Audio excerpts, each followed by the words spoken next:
رب العالمين والصلاة والسلام على سيد الأنبياء والمرسلين سيدنا وحبيبنا ومولانا محمد وآله وأصحابه أجمعين ونشهد أن لا إله إلا الله وحده لا شريك له ونشهد أن سيدنا ونبينا ومولانا محمدا عبده ورسوله أما بعد فأعوذ بالله من الشيطان الرجيم بسم الله الرحمن الرحيم قال رسول الله صلى الله عليه وسلم إن الله يطلع على عباده ليلة النصف من شعبان فيغفر لجميع المؤمنين ويملي الكافرين ويدع أهل الحقد بحقدهم حتى يدعوه أو كما قال عليه الصلاة والسلام إن الله وملائكته يصلون على النبي يا أيها الذين آمنوا صلوا عليه وسلموا تسليما اللهم صل على سيدنا ومولانا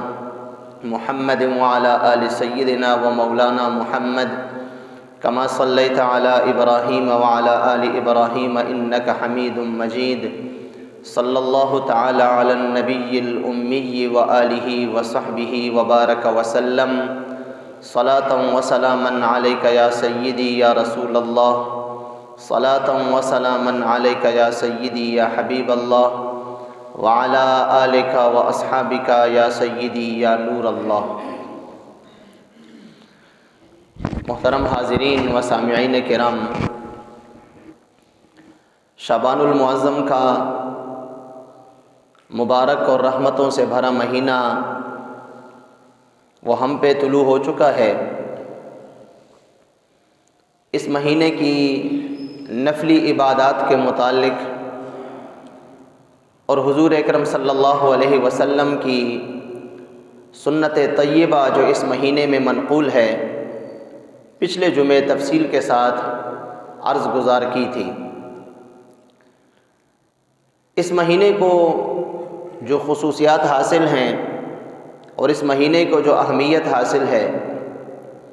اس میں ایک بڑی وجہ وہ اس مہینے کی درمیانی رات ایک خاص رات ہے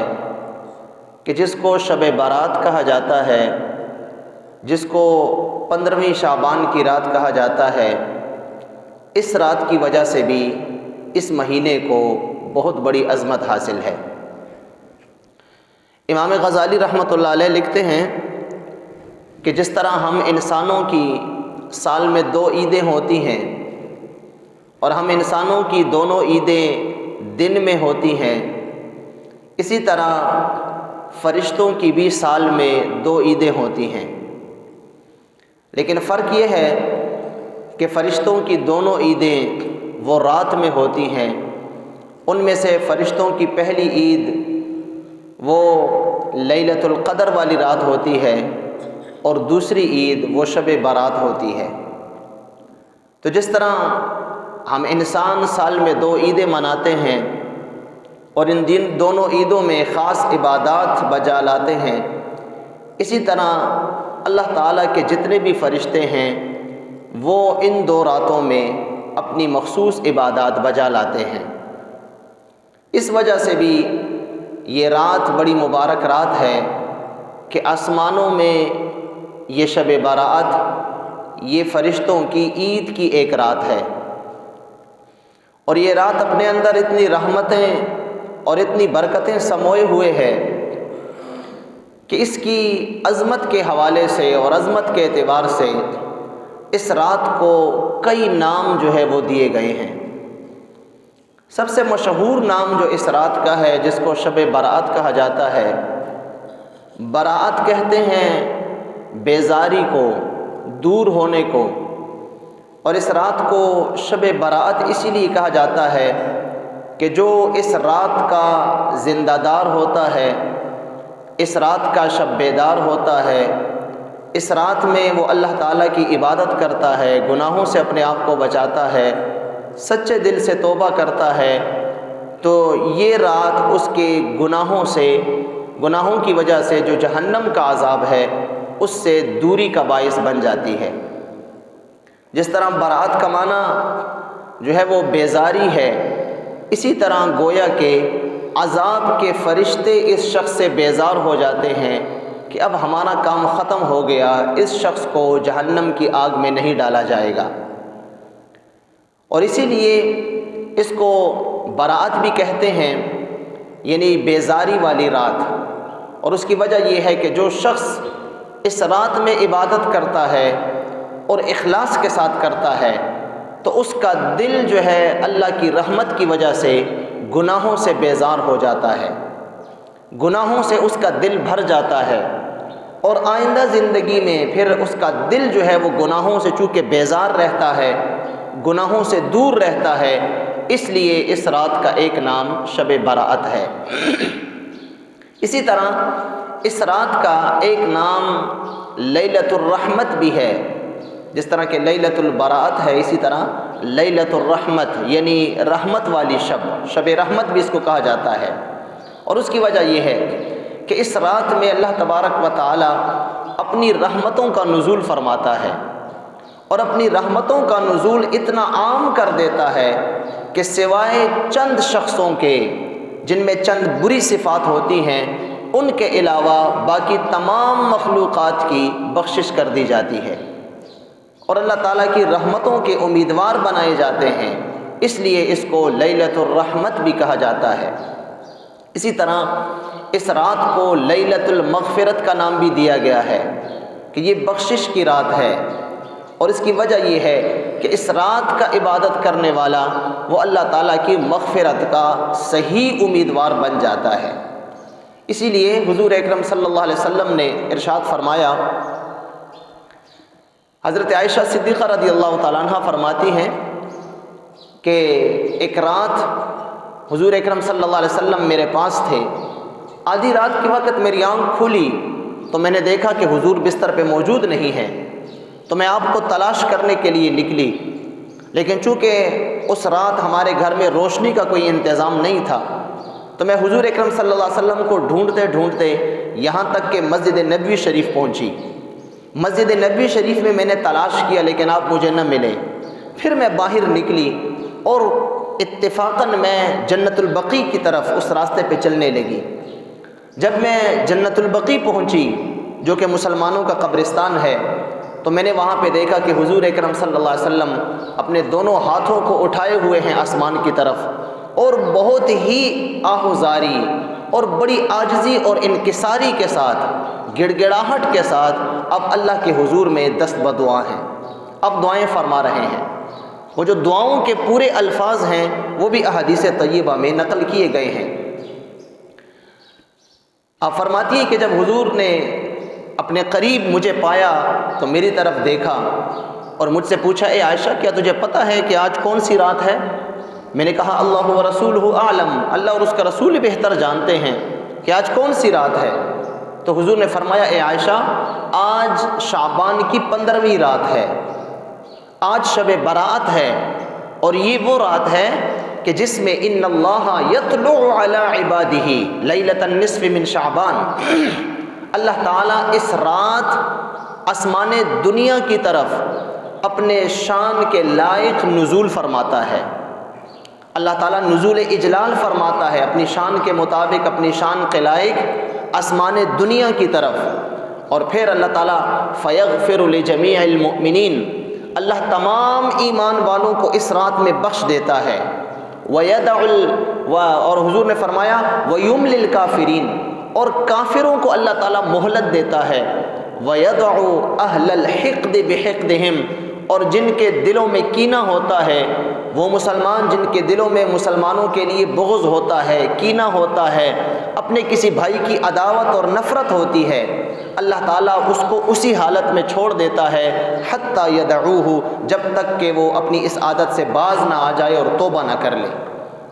پھر عائشہ صدیقہ فرماتی ہیں کہ حضور اکرم صلی اللہ علیہ وسلم نے ارشاد فرمایا، اے عائشہ آج کی رات وہ رات ہے کہ جس میں اللہ تعالیٰ جب آسمان دنیا کی طرف اپنی شان کے مطابق نزول فرماتا ہے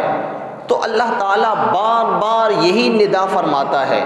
هل من مستغفر فاغفر له، کیا تم میں کوئی ہے بخشش چاہنے والا، کوئی مغفرت چاہنے والا ہے، فاغفر له، کہ میں اس کو بخش دوں، الا من مسترزق فارزقه، کیا آج کی رات کوئی رزق طلب کرنے والا ہے مجھ سے کہ وہ مجھ سے رزق طلب کرے، فارزقه، اور میں اس کو رزق عطا کروں، الا من مبتل فاعافیہ، کیا آج کی رات کوئی مصیبتوں سے پناہ چاہنے والا ہے، مشکلات اور مصیبتوں اور مصائب سے اور تکالیف سے کوئی عافیت چاہنے والا، سکون چاہنے والا ہے، فاعافیہ، تاکہ اس کو میں عافیت بخش دوں، اس کو میں ان تمام تکالیف اور مصیبتوں سے اور مشکلات سے نجات دے دوں، الا من کذا و کذا، حضور فرماتے ہیں اسی طرح اللہ تعالیٰ بار بار ندا فرماتا رہتا ہے، حتی یطلع الفجر، یہاں تک کہ رات ختم ہو جاتی ہے اور فجر طلوع ہو جاتی ہے۔ تو یہ وہ مبارک رات ہے شب برات کی، 15ویں شعبان کی رات، کہ جس کے متعلق حضور اکرم صلی اللہ علیہ وسلم نے اتنی اہمیت واضح کی ہے کہ اس رات میں بخشش چاہنے والوں کو بخش دیا جاتا ہے۔ ہم اپنی عام زندگی میں بڑی آسانی سے کہہ دیتے ہیں، اگر ہم سے کوئی گناہ ہو رہا ہو، کوئی ہم ناجائز کام کر رہے ہوں اور ہمیں کوئی تنبیہ کرے کہ بھئی یہ کام تو گناہ ہے، اس سے اللہ تعالیٰ ناراض ہوگا، یہ کام نہ کرو، یہ کام تو ناجائز ہے، گناہ ہے، تو ہم فوراً بغیر سوچے سمجھے ہم اس کو کہہ دیتے ہیں یار اللہ غفور الرحیم ہے، اللہ بخشنے والا ہے، وہ تو غفار ہے، یار اللہ بخشنے والا ہے، میری مجبوری ہے، میں یہ کام کر رہا ہوں لیکن اللہ تعالیٰ بخش دے گا۔ لیکن یاد رکھیے اللہ بے شک غفور الرحیم ہے، اس میں کوئی شک نہیں ہے، اللہ غفار بھی ہے، اللہ تعالیٰ ستار بھی ہے، اللہ تعالیٰ ہر چیز کو معاف کرنے والا ہے، وہ تو صمد ذات ہے، وہ تو بے پرواہ ہے، بے نیاز ہے، لیکن اللہ تعالیٰ نے اس بخشش چاہنے کے لیے کہ جو شخص یہ چاہتا ہے کہ مجھے بخش دیا جائے، اس کے لیے اللہ ہی نے ایک قانون وضع کیا ہے، اور وہ قانون کیا ہے کہ تمہیں بخشش مانگنی پڑے گی، بخشش مانگو گے تو تمہیں ملے گی، بغیر مانگے بخشش نہیں ملے گی، بغیر مانگے تمہیں کوئی چیز نہیں ملے گی۔ یہ نہ ہو کہ تم گناہ بھی کرو اور ساتھ میں تمہارے دل میں ہو یار اللہ غفور الرحیم ہے بس بخش دے گا، اور کبھی زندگی میں تم نے اللہ سے بخشش طلب ہی نہیں کی، تم یہ تو سمجھتے ہو کہ اللہ خیر الرازقین ہے، وہ رزاق ہے، رزق مجھے دینے والا ہے، لیکن تم نے رزق کے لیے کبھی کوشش ہی نہیں کی، اللہ سے رزق مانگا ہی نہیں ہے، حلال طریقوں سے کبھی کوشش ہی نہیں کی۔ ہاں تم کوشش کرو، اللہ نے قانون یہ بنایا ہے، کوشش تم کرو گے، حلال راستے تم اپناؤ گے، میں رزق بھی تمہیں دوں گا، اس میں کثرت بھی کروں گا، اس میں برکت بھی ڈالوں گا۔ لیکن اگر تم ہاتھ پہ ہاتھ درے گھر میں بیٹھے رہے اور یا رزاقوں کا وظیفہ کرتے رہے تو اللہ تعالیٰ تمہیں آسمان سے دسترخوان تمہارے لیے نازل نہیں کرے گا۔ اب وظیفے میں تو کوئی شک نہیں ہے، وظیفہ تو تم صحیح کر رہے ہو، یا رزاقو یا رزاقو، اے زمین و آسمان کو رزق دینے والے، لیکن اللہ نے اس کے لیے ایک اصول وضع فرمایا ہے، رزق میں دوں گا لیکن ہاتھ پیر تمہیں ہلانے پڑیں گے، تمہیں باہر نکلنا پڑے گا، حلال رزق طلب کرنا پڑے گا۔ اسی طرح مغفرت کا بھی معاملہ ہے، تو اس روایت میں حضور نے ارشاد فرمایا کہ اللہ تعالیٰ تمام لوگوں کو بخش دیتا ہے اس رات، لیکن شرط کیا ہے؟ اللہ آواز لگاتا ہے الا من مستغفرن، کیا بخشش کا طلبگار کوئی ہے کہ جس کو میں بخشوں؟ کیا تم میں کوئی مغفرت چاہنے والا ہے کہ میں اس کو بخش دوں؟ کیا کوئی رزق طلب کرنے والا ہے کہ میں اس کو رزق طلب کروں، اس کو رزق میں دوں؟ اب ایک شخص وہ بخشش چاہتا ہی نہیں ہے، اس نے کبھی زبان سے نکالا ہی نہیں ہے، تو بخشش کی امید کیسے کرے گا؟ اس نے اللہ سے رزق کی میں برکت اور رزق میں کثرت کی دعا کبھی کی ہی نہیں ہے، تو وہ کیسے اللہ تعالیٰ کو رزاق تسلیم کرے گا؟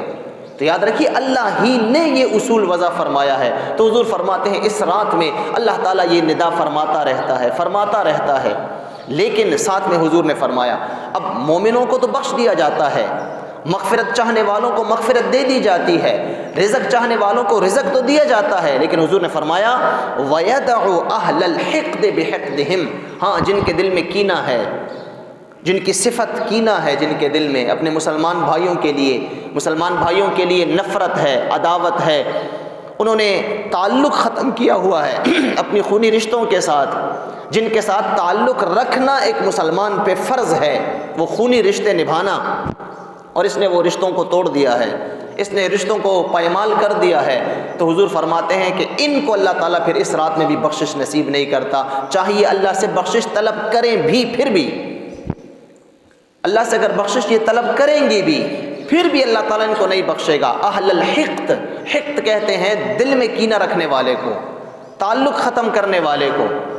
تو جو شخص تعلق ختم کر رہا ہے اس کو نہیں بخشا جائے گا۔ اس رات میں بھی چاہے وہ ساری رات اللہ کی عبادت کرتا رہے، اس رات میں بھی اس کی بخشش نہیں ہوگی، حتی یدعو، جب تک کہ اپنے کینہ نکال نہیں دیتا، دل سے کینہ نہیں نکالتا، اس رات کو سچی توبہ نہیں کرتا کہ اللہ بس میری توبہ، آج کے بعد میں کینہ نہیں کروں گا، آج کے بعد میری نفرت نہیں ہوگی۔ ہاں، جس کے اس نے حق کھایا ہے، جس کے ساتھ قطع تعلق کیا ہوا ہے، وہ رشتہ کہ جس رشتے کے ساتھ اس نے اپنا تعلق ختم کر دیا ہے، اس سے جا کے جب تک معافی نہیں مانگے گا، وہ اس کو معاف نہیں کر دے گا، تو اس رات میں ایسے شخص کی بھی معافی نہیں ہوگی۔ اسی لیے اس رات میں بخشش تو عام ہے، حضور نے فرمایا فَيَغْفِرُ لِجَمِيعِ الْمُؤْمِنِينَ، اللہ تمام مسلمانوں کو اس رات بخش دے گا، لیکن کس کو نہیں بخشے گا؟ جس کے دل میں کینہ ہوگا۔ ایک روایت میں آیا مشتاحن، مشاحن، وہ شخص جو کہ قطع تعلق کرنے والا ہے، نفرت دل میں رکھنے والا ہے مسلمانوں کے لیے۔ اور ایک روایت میں آیا قاطع رحم، جو رشتوں کو توڑنے والا ہے، رشتہ داری ختم کرنے والا ہے، بھائی کے ساتھ اس کی جو ہے وہ اس کا اختلاف ہے، بہن کے ساتھ اس کا اختلاف ہے، اپنے چچا زاد کے ساتھ اس کا اختلاف ہے، اپنے چچاؤں کے ساتھ، اپنے بڑوں کے ساتھ، اپنے رشتہ داروں کے ساتھ خونی رشتے اس نے ختم کر دیے ہیں، تو جب تک ان کے ساتھ رشتے نہیں جوڑے گا، صلہ رحمی نہیں کرے گا، ان رشتوں کو دوبارہ نہیں جوڑے گا، اس وقت تک اس رات میں بھی ایسے شخص کی معافی نہیں ہوگی، اس شخص کو معاف نہیں کیا جائے گا۔ یہ اتنی مبارک رات ہے، لیکن اس میں بھی اور اس کے علاوہ بعض روایات میں اور صفات کے حامل بھی آئے ہیں۔ حضور نے فرمایا اس رات بخشش کی جائے گی، نفرت کرنے والے، جو نفرت رکھتا ہے دل میں، اس کی بخشش اس رات میں بھی نہیں ہوگی۔ جو تعلق ختم کرنے والا ہے، جو رشتہ داری توڑنے والا ہے، جو شرابی ہے، عادتاً وہ شراب پیتا ہے، شراب کی عادت اس کو پڑی ہوئی ہے، جب تک وہ توبہ نہیں کرتا اس رات میں اس کو نہیں بخشا جائے گا۔ اور پھر اس کے بعد جو اپنے والدین کا نافرمان ہے، جس کے ماں باپ اس سے ناراض ہیں، والدین کی نافرمانی کرتا ہے، ان کے حق ادا نہیں کرتا، تو جو اولاد اپنے والدین کی نافرمانی کرتی ہے، والدین کی نافرمان ہے، ماں باپ اس سے خفا ہے یا کوئی ایک اس سے ناراض ہے، خفا ہے، اس رات میں بھی اگر ساری رات وہ سجدے میں گزار دیں، اللہ اس کو نہیں بخشے گا اس رات میں۔ تو یاد رکھیے۔ اور ایک بعض روایات میں سود خور کے متعلق بھی آتا ہے، جو شخص سود کھاتا ہے، سودی لین دین کرتا ہے، جب تک کہ وہ توبہ کر کے سودی لین دین چھوڑ نہیں دیتا، اس رات میں اس شخص کی بھی مغفرت نہیں کی جاتی۔ تو یہ بعض لوگ ہیں کہ جن کی اس رات میں بھی، اس مبارک شب بارات میں بھی ان کی مغفرت نہیں ہوتی۔ اور یاد رکھیے، خصوصاً اگر کوئی سود نہیں بھی کھاتا، اگر کوئی دل میں نفرت نہیں بھی رکھتا، لیکن ہم میں سے ہر ایک شخص ایسا ہے جس کے اپنے رشتہ داروں میں سے کسی نہ کسی کے ساتھ اختلاف چل رہا ہے، کسی نہ کسی کے ساتھ اس کی نفرت ہے، کسی نہ کسی کے ساتھ اس نے خوشی غمی ختم کی ہوئی ہے۔ اگرچہ یاد رکھیے اس میں بعض اوقات اگلا غلطی پہ ہوتا ہے، انسان کو پتہ ہے کہ میری غلطی نہیں ہے، اس کی وجہ سے تعلق ختم ہوا ہے، لیکن یہ وہ مبارک رات ہے کہ انسان پہل کرے، اپنا ذمہ فارغ کر دے، بے شک اگلا نہ مانے، لیکن انسان اپنی طرف سے اپنا ذمہ فارغ کر دے، بھئی اب تک جو کچھ ہوا وہ ہوا، آج کی بڑی مبارک رات ہے، آج کی رات میری طرف سے اگر تم سے تمہارے کوئی حق تلفی ہوئی ہو، تمہیں تکلیف پہنچی ہو، دکھ پہنچا ہو، تو میں تم سے معافی طلب کرتا ہوں، مجھے معاف کر دو اللہ کی رضا کے لیے۔ انسان اپنا ذمہ فارغ کر دے، اب اگلے کی مرضی ہے کہ وہ تعلق بناتا ہے کہ نہیں بناتا، کم از کم یہ اپنا ذمہ فارغ کر دے۔ اور اگلے کو بھی چاہیے کہ ایک شخص تمہارے پاس آ رہا ہے اور وہ تم سے معافی کا طلبگار ہے، پہل اس نے کر دی ہے، تو اگلے کو بھی چاہیے کہ اپنے دل پہ پتھر رکھے اور نرم دلی کے ساتھ پیش آئے۔ یاد رکھیے یہ رشتے نبھانا یہ کتنا ضروری ہے، اور رشتے ختم کرنا اس کا ہماری زندگی پہ کتنا برا اثر پڑتا ہے، اس کی اہمیت اس بات سے لگائیے کہ حضور اکرم صلی اللہ علیہ وسلم نے ارشاد فرمایا، تم میں سے جو شخص یہ چاہتا ہے کہ اس کے رزق اور اس کے عمر میں برکت ہو، اس کو رزق ملے، رزق میں برکت ہو اور اس کی عمر میں برکت ہو، تو حضور نے فرمایا وہ تعلقات بنا کے رکھے، صلہ رحمی کرے، جو خونی رشتے ہیں ان کو نبھائے، خونی رشتوں کے ساتھ تعلق ختم نہ کرے۔ اس کا معنی کیا ہوا کہ جو شخص اپنے رشتہ داروں کے ساتھ قطع تعلق کرتا ہے، اپنے بہن بھائیوں کے ساتھ اپنے خونی رشتوں کو وہ کاٹتا ہے، ختم کرتا ہے، ان سے ملا کے نہیں رکھتا، صلہ رحمی نہیں کرتا، تو اس کی عمر میں بھی برکت نہیں ہوگی اور اس کے رزق میں بھی برکت نہیں ہوگی۔ تو یہ مبارک رات جو آ رہی ہے شب بارات کی، اس رات میں خصوصیت کے ساتھ اس قاطع الرحم جو رشتہ داری کو ختم کرنے والا ہے، اس کی بھی اس رات میں بخشش نہیں کی جاتی۔ تو اس رات سے پہلے اپنے عزیز و اقربا سے معافی مانگ لینی چاہیے۔ ہر انسان کو اپنا پتہ ہوتا ہے کہ خاندان میں کس کے ساتھ میرا دلی تعلق درست نہیں ہے، کس کے ساتھ میرا تعلق ختم ہے، کس کے ساتھ میری خوشی غمی میں آنا جانا نہیں ہے، اختلاف کس کے ساتھ چل رہا ہے۔ انسان اپنی آخرت سنوارنے کے لیے، اپنی عمر اور اپنے رزق میں برکت چاہنے کے لیے اور اس مبارک رات کی فضائل و برکات حاصل کرنے کے لیے یہ کام ضرور کرے، پہل کرے۔ اس میں کوئی شرم کی بات نہیں ہے، اس میں کوئی شرم کی بات ہے، بلکہ احادیث میں اس شخص کو پہلوان کہا گیا ہے کہ جو معافی میں جو ہے وہ پہل کرتا ہے۔ حضور نے پوچھا، اے میرے صحابہ تمہیں پتہ ہے پہلوان کون ہے؟ صحابہ خاموش ہو گئے کہ یہ تو ظاہر سی بات ہے کہ پہلوان وہی ہوتا ہے جب اس کا مقابلہ ہو تو اگلے کو پچھاڑ دے، اس کے سینے پہ جا کے بیٹھ جائے۔ حضور نے فرمایا نہیں، پہلوان وہ نہیں ہے، پہلوان وہ ہے جس کو غصہ آئے تو غصہ پی جائے، اور پہلوان وہ ہے کہ جو اس سے تعلق ختم کرے یہ اس کے ساتھ تعلق جوڑے، یہ پہلوان ہے۔ تو یہ مبارک رات بھی ایسے شخص کے لیے پھر خوشخبری لے کے نہیں آتی۔ ہم عام طور پہ اپنا ذمہ فارغ کر لیتے ہیں۔ آج کل ایک ٹرینڈ چلا ہوا ہے نا کہ جب یہ مبارک راتیں، اس قسم کی راتیں آتی ہیں، خاص کر شب بارات، تو بس میسج چل پڑتے ہیں اور ہر بندہ اپنی پوری لسٹ میں جو ہے وہ ایک میسج بس فارورڈ کر دیتا ہے پوری لسٹ کو کہ بھئی پورے سال میں مجھ سے کوئی غلطی ہوئی ہو تو بس مجھے معاف کر دیں۔ وہ میسج ہر بندہ پڑھتا بھی ہے۔ اب جس نے معاف کرنا ہی نہیں ہے، جس کا آپ نے حق کھایا ہوا ہے، جس کو آپ کی وجہ سے تکلیف ملی ہے، جس کو آپ کی وجہ سے جس کا دل دکھا ہوا ہے، کیا وہ ایک میسج پہ آپ کو معاف کر سکتا ہے؟ اور جب اس کو پتہ بھی ہے کہ یہ میسج اس نے میرے لیے اسپیشلی نہیں کیا بلکہ پوری اس نے فرینڈ جو ہے لسٹ ہے اس میں اس نے یہ میسج فارورڈ کیا ہوا ہے، تو کیا اس ایک میسج پہ وہ آپ کو معاف کر سکتا ہے؟ کبھی نہیں۔ اور یہ ایک ٹرینڈ چلا ہے، اگلا مجھے کرتا ہے، میں آپ کو کرتا ہوں، آپ اگلے کو کرتے ہیں، وہ ایک ہی میسج ہے پورے ہمارے ملک میں وہ گھوم رہا ہے، ہر طرف سے وہی ایک میسج آ رہا ہے۔ یاد رکھیے ان میسیجز پہ اللہ تعالی ہمیں نہیں بخشے گا اور نہ اگلا ہمیں معاف کرے گا۔ آپ کو پتہ ہے آپ کے رشتہ داروں میں کن کے ساتھ آپ کا تعلق ختم ہے، آپ ان کے پاس جائیے،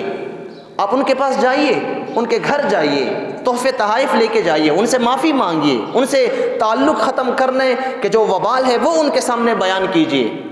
اور اس رات شب بارات کی رات کی برکت حاصل کرنے کے لیے اس کو بھی اس بات پہ قائل کیجیے کہ بھئی میں بھی تم سے معافی مانگ رہا ہوں اور تمہاری جو خطائیں ہیں وہ بھی میں نے بخش دی ہیں، اگر تمہارا مجھ پہ کوئی حق ہے، تمہاری وجہ سے کوئی تکلیف مجھے ملی ہے، وہ بھی میں نے تجھے معاف کر دی ہے، تجھے معافی مانگنے کی ضرورت نہیں ہے، بس میں تجھ سے معافی مانگ رہا ہوں۔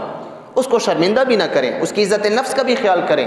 اللہ تعالیٰ آپ کو ایسی جگہ سے عافیت نصیب کرے گا، ایسی جگہ سے آپ کو برکت دے گا کہ انسان کا گمان بھی جہاں سے نہیں ہوگا۔ یاد رکھیے،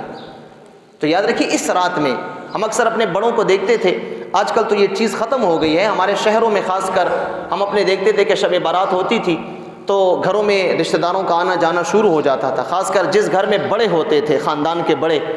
تو اس گھر میں دوپہر سے ہی رات دیر تک لوگوں کا آنا جانا لگا ہوا ہے، اس کے بھانجے، اس کے بھتیجے، اس کے رشتہ دار سب آ رہے ہیں، اور بڑوں کے پاؤں آ کے پڑا کرتے تھے، معافیاں مانگا کرتے تھے کہ بھئی یہ مبارک رات ہے، آپ معاف کر دیجئے، بڑے ان کے سروں پہ ہاتھ پھیر دیتے تھے، ان کو معافی دے دیتے تھے۔ اب تو اگرچہ وہ چیز ختم ہو چکی ہے، اب آنا جانا الا ماشاء اللہ کہیں ہوگا تو ہوگا، ورنہ عام طور پہ وہ چیز ختم ہو چکی ہے، لیکن اس چیز کو برقرار رہنا چاہیے،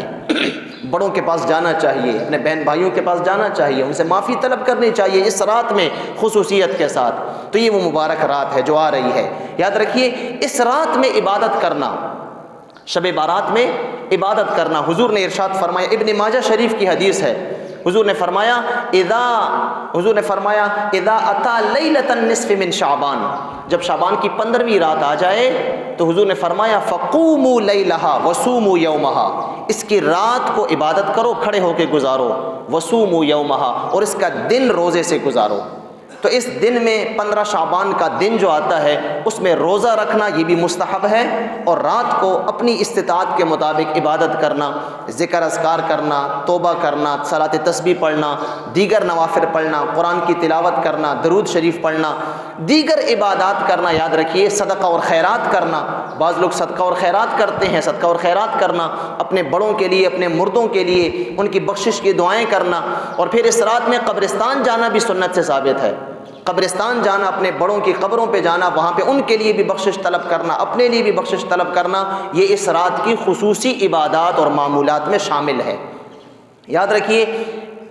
حکم یہ ہے اس رات میں عبادت کرنا یا کل کا روزہ رکھنا، یہ جو معمولات میں نے آپ کو بتائے یہ کوئی فرض واجب بھی نہیں ہے کہ انسان پہ لازم ہے، اگر نہیں کرے گا تو شاید گناہگار ہوگا، نہیں، مستحب اعمال ہیں۔ لیکن یاد رکھیے استحباب کے ساتھ ساتھ ہمیں ایک چانس مل رہا ہے بخشش طلب کرنے کا۔ ہر رات ہم غفلت میں گزار دیتے ہیں، تو اگر ایک رات ہم یہ خاص معمولات کر لیں گے تو ہو سکتا ہے اس کی برکت سے آئندہ ہماری راتیں جو ہیں وہ بھی برکت والی بن جائیں، ہم گناہوں سے بچ جائیں۔ اس لیے اس رات اور اس دن میں اگرچہ عبادت کرنا فرض واجب نہیں ہے، بعض لوگ اس کو منع کرتے ہیں، منع نہیں کرنا چاہیے، یہ ایک مستحب عمل ہے، ایک جائز عمل ہے۔ آپ کیسے اگلے کو استغفار سے منع کر سکتے ہیں؟ آپ کیسے اگلے کو نفلی روزہ رکھنے سے منع کر سکتے ہیں؟ آپ کیسے اس رات میں جو ہے وہ توبہ اور استغفار اور صدقہ اور خیرات کرنے سے کسی کو منع کر سکتے ہیں؟ منع کرنا بالکل شریعت کے خلاف ہے۔ ہاں، اس کو فرض واجب بھی نہ جانیں، لازم نہ سمجھیں، مستحب سمجھتے ہوئے، ایک اللہ کی طرف سے ایک موقع سمجھتے ہوئے اس رات کو اور اس دن میں ضرور جو ہے وہ عبادت کریں۔ آئندہ انشاءاللہ العزیز اسی ہفتے میں جو 15 شعبان ہے وہ بدھ کا دن آ رہا ہے، اور اس سے پہلی رات یعنی جو منگل کا دن گزر جائے گا، 14 شعبان کا دن جو رات آئے گی اس کو شب بارات کہتے ہیں۔